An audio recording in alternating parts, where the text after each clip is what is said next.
The sage is spiritual. Yeah. Their whole sort of being is to become at one with themselves and the universe. And becoming Yeah. one with themselves is understanding fundamentally more than you and I do at the moment how they can really become wise in their social role. And their social role is dictated by the physical reality around them. So if climate change is happening, which I strongly believe it is, and we have facts to prove it, then their whole role is determined by that reality in a way that maybe 2,000 years ago, or certainly before 1850 Industrial Revolution, that is not the case. So you could say, well, how is it possible that the sage ignored the environmental pollution in the Roman period, which is actually as bad as it was in 1850 because of the lead mining? Because they didn't have the scientific knowledge to understand what this contamination was doing. Can the sage plead the same case now? No. So he or she is saying, I want to be at one with the universe, the essence of the universe, the very sort of, I don't know, maybe the wrong term, but the vibrations, the sounds, the visuals of the universe. I want to be at one with that. I intricately want to know what that means for me. Now, that doesn't mean I have to be all hippie and sit in my Epicurean garden, right? I'm not sitting there saying, oh, well, I'm just having a nice life and having strung my guitar. No, the sage is active. They may not be an activist, right? They could be a musician. They could be a musician in the case of, say, for example, U2, and have very. Hey, I'm feeling a lot better about this because I play trumpet and I sing. Like I could. They do well, but they might have a fundamentally environmental or political message, or a social message, or a message of why wisdom is important. So one of my, I really like Muse, not in terms of their music, but the way they write lyrics. I mean, incredibly wise, and they talk about unsustainability and the laws of thermodynamics in the song "Unsustainable." And you say, like, they talk about entropy and how everything decays and gets destroyed, and that we are accelerating those processes through the way that we're living. So you don't need to be an activist. In fact, I would say, again, unless you're a very, highly strong human being, maybe that isn't the best for you. Maybe the best thing you can do is to play your trumpet. And when people say, why did you play it so beautifully? Because I feel at one with the universe when I'm playing that trumpet. I seek to play it wisely. I seek to play it well. I seek to play it with excellence. So arete. The whole point of being a sage as well is to act excellently. What I mean by that, the standard example is the knife that cuts well is excellent. Yeah. I think it was translated into fear, which people wrongly attribute to only manliness. The original word in Greek was arete. It was not ascribed to just males, and it was not ascribed even to just females. It was ascribed to anything that was seen as doing its duty well. So what is the duty of a knife? What is the purpose of a knife? To cut well. So if a knife fails to cut well, then it's not excellent. If a human being fails to live according to virtue, and that includes living according to their own nature and the nature of the universe, then they are no longer deemed excellent. Yeah. So the sage, I honestly believe the sage has a spiritual path, but it is not necessarily what we would call, quote unquote, a religious one. But neither, I would say, is completely secular in the sense that they would say that they are the pinnacle. That's it. There's nothing beyond, this physical universe and myself. They say there is, in the sense that there's an essence, like in terms of that, is it within the universe? So it's not supernatural, but it's beyond myself, because the perfection in the Stoic world, the highest rung of the ladder, so the lowest rung is actually rocks, then plants, animals, then non-human animals, then humans, then the sage, and then the universe. So the universe, because of being whole and being coherent, and being the very thing that ties everything together and allows us to live eudaimonia, so allows us to live the good life about the universe, how would we do it, is that sort of sense. And I think that requires a spiritual understanding, because if you take a scientific view, you say, of course it's good, and of course we wouldn't exist if it wasn't for the universe, because if the universe would exist, we don't exist. Yes, okay, but I think it's a slightly different conscious level. Now then you can say to me, and it's perfectly great to say to me, well, that's hocus pocus, I don't want to go that far. Okay, you don't have to go that far. I'm just saying this is where it comes from. And I just mentioned the other day that there's no heaven or hell. What happens is that as you become more virtuous in the traditional Stoic sense, the soul, which is a physical thing, it's not a supernatural thing. So the soul is physical. As you become more virtuous, your soul thickens. It becomes thicker.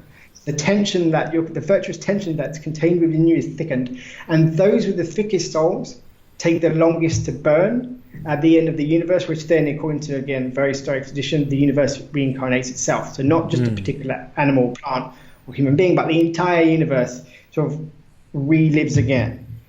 Which I guess, if you even understand parallel universes, you can say, well, it's kind of like a rebirth in that sense. And so, like, that's what they say, that the sage has the thickest soul, and it takes the longest to burn through. Why? Because they are able to really be at one with the universe. Yeah. Again, you can say that it's helpful or not helpful. I personally find that much more helpful than a heaven-hell concept of being, oh my gosh, I'm living in fear of hell, rather than like praying. For example, I use the example of I pray quite a lot in the sense of gratitude and humility, and to be like, I am not the most important thing in the universe here. The most important thing is rationality.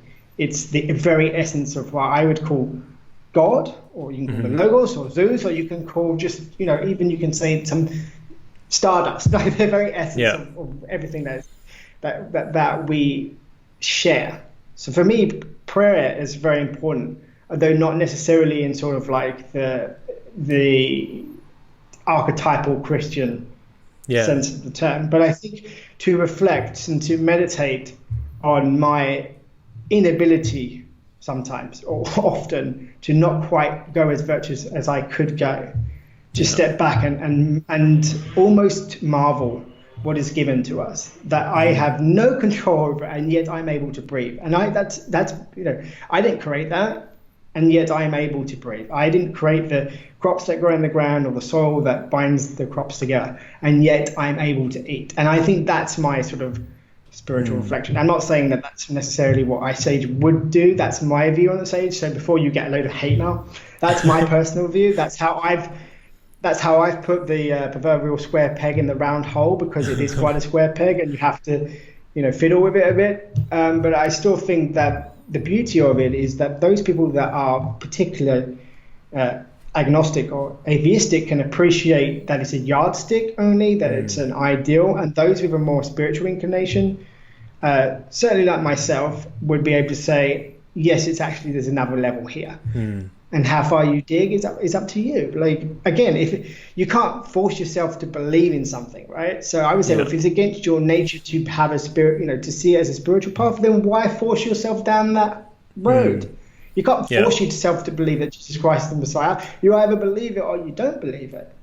Like, you can't, I don't want to believe it. Well, it's not the same as actually believing it. So instead of saying, instead of atheists telling spiritual people, you cannot believe that, or me telling atheistic, well, don't you think there's another layer here?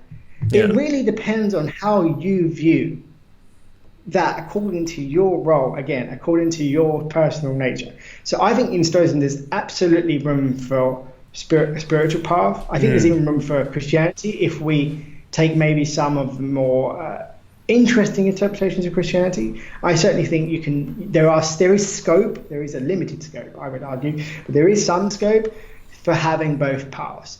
And who am I to tell you to leave your religion of childhood? That's up to you.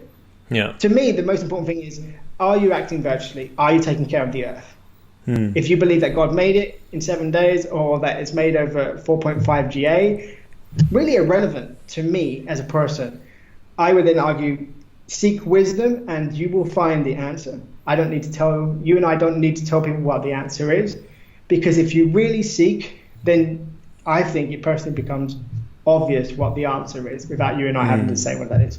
But telling people that they're wrong and having an opinion on their religious path is absolutely not the way to go. I think it actually turns people off.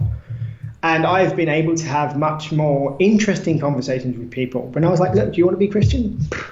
Go ahead, be Christian, but be virtuous in that. And seek environmental facts, seek scientific facts, and seek those facts that science cannot unpack, because not all facts are quantitative. And that's my major issue with science as an engineer, right? That we seem to, why is STEM so important? Because we emphasize the need to measure everything. But how can you measure the beauty of not having an opinion? How can you measure that as a as an important fact in how you navigate in the world, right? How can you do it? You can't. So I think we have space for qualitative knowledge, so the quality of knowledge that we have, and the ability to measure. So yes, I do think it's important to know how the universe works from a quantitative sense, but I also think there is some beauty in the added layer of a qualitative layer, and that may be spiritual and it may not. Because if we emphasize too much the scientific fact, right, I'm still saying the foundation should be scientific fact, don't get me wrong, I'm not saying that we should be esoteric in the sense of we should be completely spiritual and not be tied to fact. No, because that's again not being tied to the physical reality. That's just anti-sage-like. You need to be tied to your physical reality, but also to be able to be open to the possibility that there are things that you really don't understand, and there is a connection that binds us all together that we fundamentally, even as scientists, don't understand. I think there is beauty for the humility, and I do think the sage is a very humble being, and Chrysippus uses that as an argument for God, actually, for the Stoic God, of if you do not believe in anything higher than yourself, like the God of the God that we've been discussing, then you are very arrogant, and arrogant is not. And you're essentially playing God, right? You're like,